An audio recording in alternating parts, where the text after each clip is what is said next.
It's the Happy Families Podcast.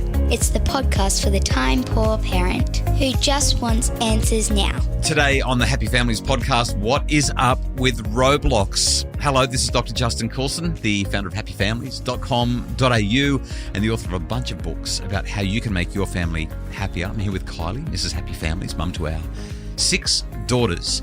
Kylie, how would you describe the screen situation in our home when it comes to kids and gaming? Non-existent. That's how I would say it as well. We've got a fairly clear family policy, and that is no games on screens. Although we're not perfect at it, we're pretty strict with it. Do you think if we had sons rather than 6 daughters, that policy would be as sustainable as it has been? I think that it might have been challenged a lot more than it has been in our home.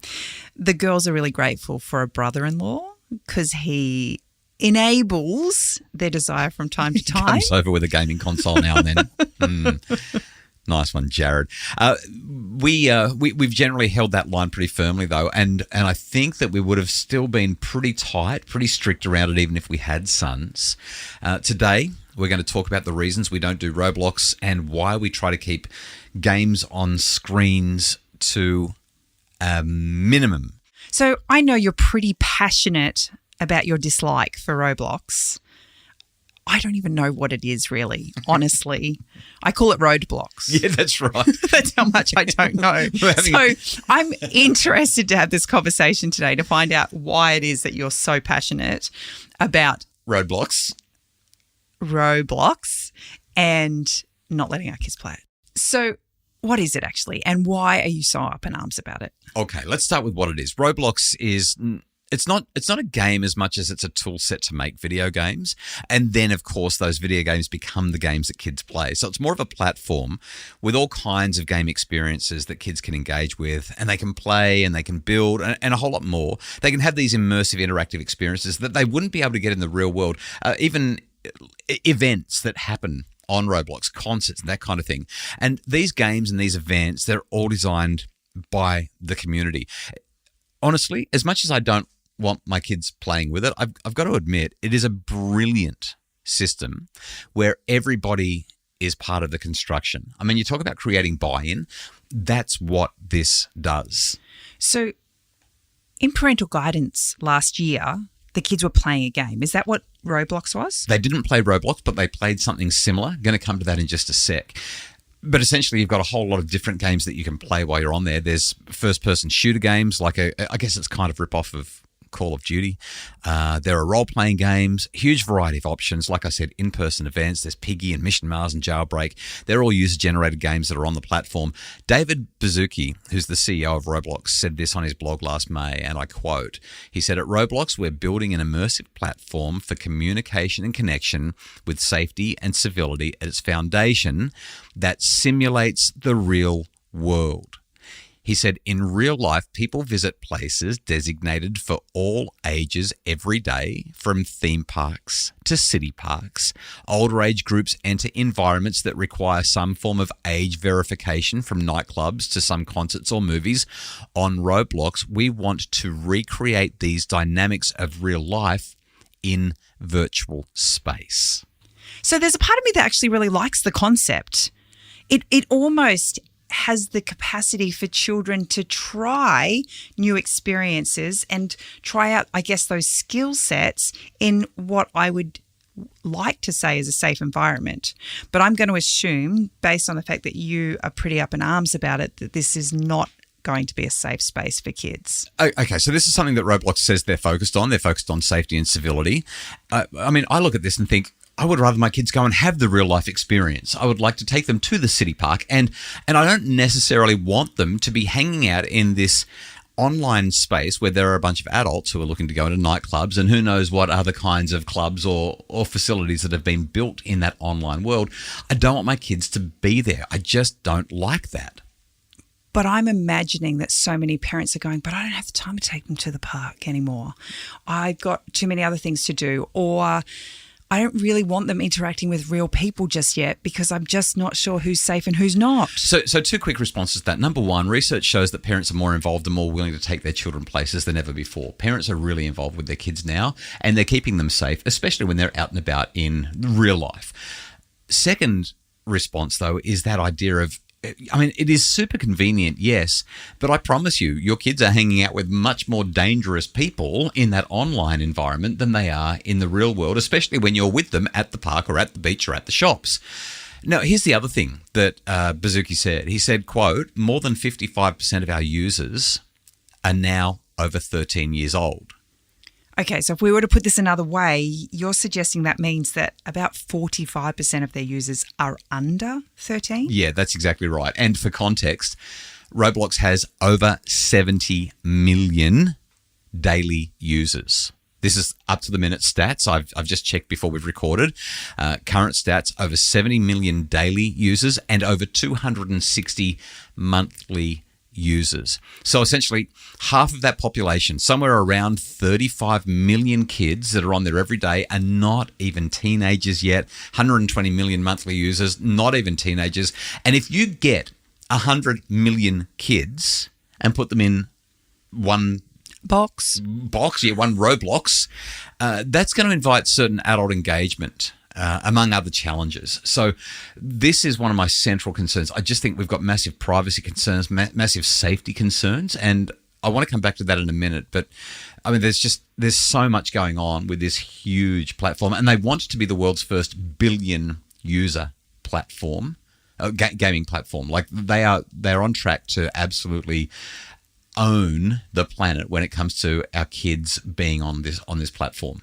I'm going to assume that based on the numbers we're talking about and the age of children that are involved, that this must be a free platform that kids have access to? So yes, it is, and no, it's not. What I mean by that is you can engage with and use Roblox for free. You can play Roblox for free, but they make really big money by selling in-game add-ons. And the way it works, for anyone who's familiar with Fortnite has V-Bucks, Roblox has Robux. And essentially, kids will use your credit card to use real money to buy Robux. And then they use their Robux to buy their in-game skins and their avatar, bits and pieces, add-ons, anything that they want, any of those in-game experiences, that's what they use Robux for. And of course, because they're using Robux, it's not real money. It's like Monopoly money. It's like play money. It has come from your real money. It's come from your credit card. But now they're in the game. It just feels like it's Robux. It's not real. And the thing that I really struggle with here is Roblox and Fortnite and all of the other platforms that are doing this understand scarcity. So what they do is they give kids limited editions. This skin, there's only so many of them, and once they're gone, they're gone. Now, well, this offer's only available for a few minutes. Only for this weekend. Right, so it's a digital product. Technically, it's limitless, but they use scarcity to crank up the pressure. And here's what I don't like. This pressure to buy. So if you go to the avatar shop, for example, all kinds of items for the kids' avatars, including scarce items, and they can cost breathtaking amounts of money. So people have already purchased it, and then they go into the avatar shop and they put it up for sale for twice the amount. Why? Because there's none left, and they can charge a premium for it. It's in demand, and everybody wants it because they missed out. It's kind of like an even more exploitative version of what eBay is. And our kids don't have the psychological capacity to navigate this. I remember not so long ago, one of our older daughters gave her younger sister her phone and had downloaded just a small game on the phone for her to play with.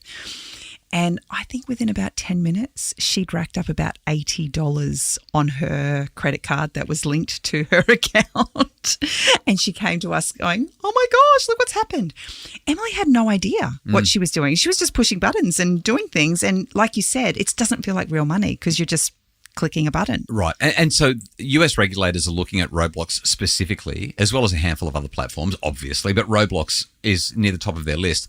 And they're essentially arguing that Roblox could be engaging in predatory behavior because kids don't know. They're exploiting vulnerable psychology in children who don't understand money, and they're spending money that's not even real, even though they've converted real money to have the fake money. And it's, in some ways as well, there are elements of what happens on Roblox that really are just introducing kids to gambling. On top of that, Players can also make money by selling access to the spaces that they've created. I found a page, it's called the Roblox Creator Hub page, and it says this: Roblox's goal is to enable the creation of anything, anywhere, by anyone, and we're constantly investing in new tools and services to empower our creator community. We give our creators, from an individual to a large studio, diverse ways to earn on Roblox by creating content and experiences, specifically developing an experience, in-experience purchases, engagement-based payouts, immersive ads, creating, selling, and reselling avatar items, creating and selling studio plugins. So what this basically means is that any kind of enterprising kid, but more likely enterprising adults and studios, can really make bank by developing experiences, or by buying skins and avatar items that are limited and reselling them at huge profits, and a whole lot more. And it's an experience. Roblox is literally designed to take money from kids. So that's the money side of things. That's what one of several reasons that I really don't like Roblox.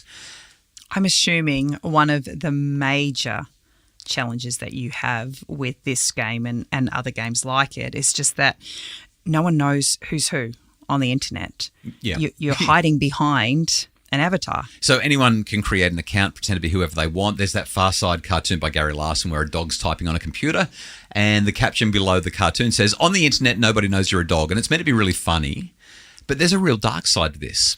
So while I was preparing for this podcast, I signed up to Roblox with a fake account. I pretended to be a 10-year-old girl. I opened up the settings once I'd signed up for the account, and I just wanted to have a look at what the default settings were. And the default option for who can chat with me as a 10-year-old girl is everyone. It's not friends. It's not people I know. It's everyone. That's the default setting. From my perspective, in 2024, this is unconscionable, because this platform is literally offering a super highway for dodgy people to chat with our kids. And I know a lot of people say, well, it's not going to happen. It's not that big of a deal. It's a really low probability. But as you alluded to before, Kylie, when we used a similar game to Roblox in Parental Guidance Season 2, you saw what happened. So parents, we challenged you to give your kids an hour to play an online game popular amongst primary school children. The aim of the game is to trade with other players to get better items, and the trading relies on interactions. If you don't chat, you don't progress. We wanted to see what they did when a stranger approached them. To replicate a real-world situation, the stranger was an actor under the direction of an undercover AFP agent. Your online name is Pizza and you're trying to establish a relationship with Funny Animal. Maybe start by introducing yourself. My name's Lily. She said her name's Pepper. That's information she shouldn't be giving out. She's told me a suburb already.